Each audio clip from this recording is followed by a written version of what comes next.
सही धर्मगुरु जो हैं वो खामोश हैं पूरी तरीके से, और जो खामोशी तोड़नी चाहिए, किसी भी मज़हब के धर्मगुरु हों, उनके न होने की वजह से जो धर्मगुरु के नाम पे छलावा करने वाले, उनकी वेशभूषा धारण करने वाले लोग, जो धर्म की आड़ में सरकार से बहुत सारे फ़ायदा उठा रहे हैं, बहुत सारी चीज़ें सहूलत दस्तयाब करा रहे हैं, अपने आप में उनको सिक्योरिटी प्रोवाइड की जा रही है, वो धर्म के गुरु नहीं हैं, ये धर्म के भक्षक हैं, या कह लीजिए नफ़रत के सौदागर हैं।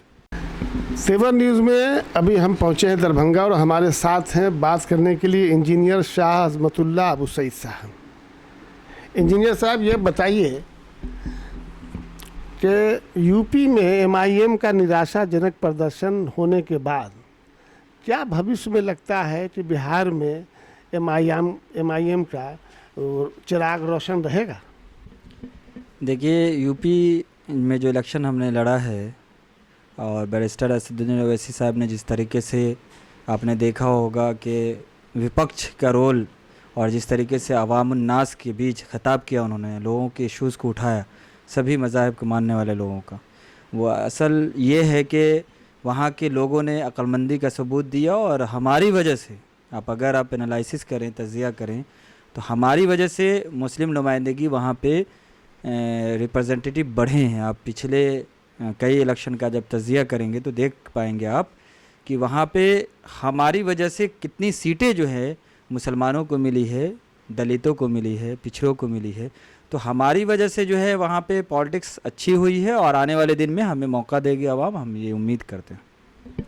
अच्छा, ये बताइए कि जैसे भारतीय राजनीति में ख़ास तौर से धार्मिककरण होता जा रहा है, तो क्या समझते हैं आपके धर्म गुरुओं का राजनीति में जिस तरह हस्तक्षेप बढ़ता जा रहा है, क्या ये सही है, क्या गलत है?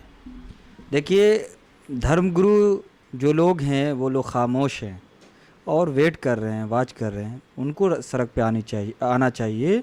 और सही धर्मगुरु जो हैं वो खामोश हैं पूरी तरीके से, और जो खामोशी तोड़नी चाहिए, किसी भी मज़हब के धर्मगुरु हों, उनके न होने की वजह से जो धर्मगुरु के नाम पे छलावा करने वाले, उनकी वेशभूषा धारण करने वाले लोग, जो धर्म की आड़ में सरकार से बहुत सारे फ़ायदा उठा रहे हैं, बहुत सारी चीज़ें सहूलत दस्तयाब करा रहे हैं, अपने आप में उनको सिक्योरिटी प्रोवाइड की जा रही है, वो धर्म के गुरु नहीं हैं, ये धर्म के भक्षक हैं, या कह लीजिए नफ़रत के सौदागर हैं।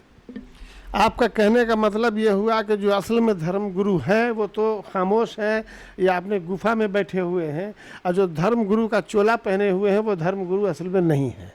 अच्छा, इसी से मिलता जुलता एक सवाल ये है आपसे कि जिस तरह से हिंदुत्वकरण हो रहा है धीरे धीरे और नीचे के स्तर तक आ गया है, पंचायत चुनाव तक आपने महसूस किया होगा, तो क्या ये हिंदुत्व धीरे धीरे बढ़ रहा है, घट रहा है, क्या हो रहा है? देखिए, हिंदुत्व बढ़े क्यों नहीं, उसकी वजह जो फसलें लगाई गई थी 100 साल तकरीबन होने को है, वो फसल तैयार हो चुकी है और पक चुकी है। और जब फसल पक जाती है तो उसको, उसका जो मालिक होता है उसको हक है कि उसको जैसे चाहे इस्तेमाल करे। तो इस वक्त जो हुकूमत है तो उसकी फसलें काट रही हैं, और इसमें कोई दो राय नहीं है कि इसकी ज़िम्मेदार जो सियासी पार्टी यहाँ हुकूमत रूलिंग पार्टी रही है वो इसकी ज़िम्मेदार है। उसकी वजह आप देख लें कि ये आरएसएस जो वजूद में आई थी, और जिस तरीके से शुरू से अव्वल दिन से आप देखें, जो हम गांधी के कातिल है उसको मुजरिम तस्लीम नहीं करती है, तिरंगा झंडा नहीं फहराया जाता, इसी तंजीम को बैन नहीं लगाया गया, तो इसका ज़िम्मेदार कांग्रेस पार्टी है। और जो लोग कांग्रेस की हिमायत करते हैं वो इसको गौर करना चाहिए, आवाम को ये सोचना चाहिए। अभी देख लें, अखिलेश यादव सबसे बड़े हिंदुत्व का दावा करने वाले, अब देखेंगे रेस में छूट गए पीछे, लेकिन उन्होंने भी दावा किया है। ऐसे हालात हो गए मुसलमानों के कि मुस्लिम सेकुलर नाम नेहाज सेकुलर जमात जो है, पॉलिटिकल विंग जो है, वो नाम लेना नहीं चाहती है मुसलमानों की। तो मुसलमानों को क्या आन पड़ी है, क्या ज़रूरत है कि मुसलमान मोदी को रोके? मोदी को 80% लोगों को नहीं रोकना है तो 20% की क्या अहमियत है? इसलिए कि हम डेमोक्रेसी में रहते हैं, जमहूरियत में, हम उस तरीके की मुखालफत नहीं कर सकते। सब पॉलिटिकल पार्टी है, यहाँ के आइन के मुताबिक है, उनका जो भी मैनिफेस्टो हो, विज़न हो, दिखाने के कुछ हो और खाने के कुछ हो, तो सारी चीज़ों को जब हम देखते हैं तो उसमें मुझे लगता है कि जितनी पार्टी यहाँ हुकूमत की है, जितनी भी पॉलिटिकल पार्टी जिनको ज़्यादा वक्त मिला वो ज़िम्मेदार है। इसलिए कि हम आपसे गुफ्तगू कर रहे हैं जहाँ बैठ के, यहाँ के एडमिनिस्ट्रेटिव निज़ाम, यहाँ के जो ऑनर हैं या जो इंतज़ामिया हैं वो ज़िम्मेदार हैं। इनके मातहत में अगर कुछ होता है तो उसका जवाबदेही उन्हीं पे बनती है, वो क्रेडिट हो या फिर उनकी बदनामी हो, किसी तरीके के मामलात होते हैं। तो यहाँ जितने भी कॉम्युनल वायलेंस हुए इनके ज़िम्मेदार कौन हैं? जितनी गिरफ्तारियां हुई मुसलमानों की, जिस तरीके से हाशिमपुरा हो या जिस तरीके डेमोलेशन मस्जिद ढाई गई, उसी दिन समझ में आ गई। हम जैसे अदना सा जो नौजवान ये समझता है कि हिंदुस्तान में कुछ भी हो सकता है, जिस तरीके से आस्था के आधार पर फैसले हो रहे हैं, तो इस तरीके की चीज़ें जैसे अब हिजाब के इश्यूज़ हैं, हराम हलाल मीट के इश्यूज़ हैं, न जाने अब क्या क्या इश्यूज़ होंगे, तो उससे घबराने या परेशान होने की ज़रूरत नहीं है। इस मुल्क में हमेशा इश्यूज़ रहे हैं, कोई नई बात नहीं है। ये तरीक़ा है कि हुकूमत खुलेआम कर रही है, तो हुकूमत में जो लोग इस वक्त हैं उसकी फसलें, जो हमने अव्वल कहा है कि फसलें लगाई गई थी, उसको काटने का वक्त उनको, और ये सदा किसी का नहीं रहा है, ये हुकूमतें भी आती जाती रहेंगी। बिहार में अभी जिस तरह की राजनीति हो रही है, नीतीश कुमार को किनारे लगाने की कोशिश की जा रही है, अब भाजपा सत्ता पर काबिज होना चाहती है, इसके पीछे क्या मकसद हो सकता है? देखिए, मैं ये जानता हूँ कि भाजपा को वजूद में लाने वाली बिहार में यही शरद यादव, नीतीश कुमार, जॉर्ज फर्नांडिस लोग हैं। तो आज उनके साथ जो भी कुछ हो रहा है उसके खुद ज़िम्मेदार हैं, और मुसलमान भी उनसे दूरी अख्तियार किया है इन्हीं वजह से, जबकि दूरी अख्तियार नहीं करना चाहिए। 2014 में नीतीश कुमार ने उनसे अलाइंस तोड़कर तनहा इलेक्शन लड़ा, लेकिन हमारी जो नुमाइंदगी है, जो लोग विलेज पॉलिटिक्स करते हैं, ब्लॉक स्तर की राजनीति करते हैं, स्टेट लेवल की पॉलिटिक्स करते हैं, वो झोला ढोते हैं।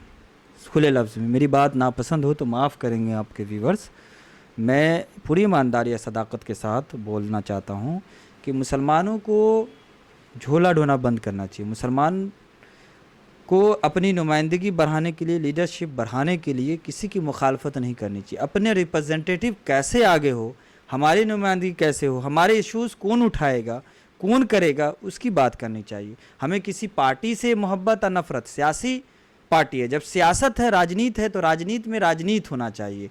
आप वफादारी और आप जो है किसी आइडियोलॉजी के फ़ैन नहीं हो।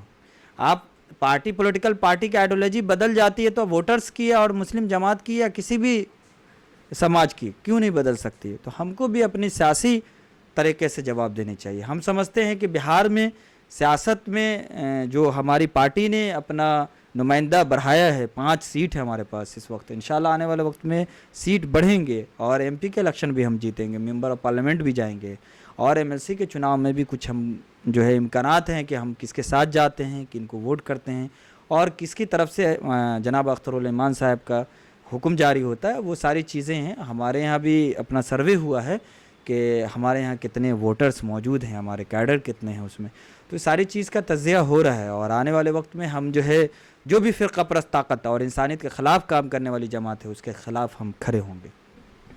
अभी हमारे साथ थे इंजीनियर शाह अज़मतुल्लाह अबू सईद साहब, और इन्होंने अपनी पार्टी लाइन की भी बात की और एक आम नागरिक की भी बात की, बिहार में जो राजनीति हो रही है उस पर भी बात की। इंजीनियर साहब, आपका तेवर न्यूज़ से बात करने के लिए बहुत बहुत शुक्रिया। बहुत बहुत आपका भी शुक्रगुज़ार हूँ, बहुत बहुत शुक्रिया।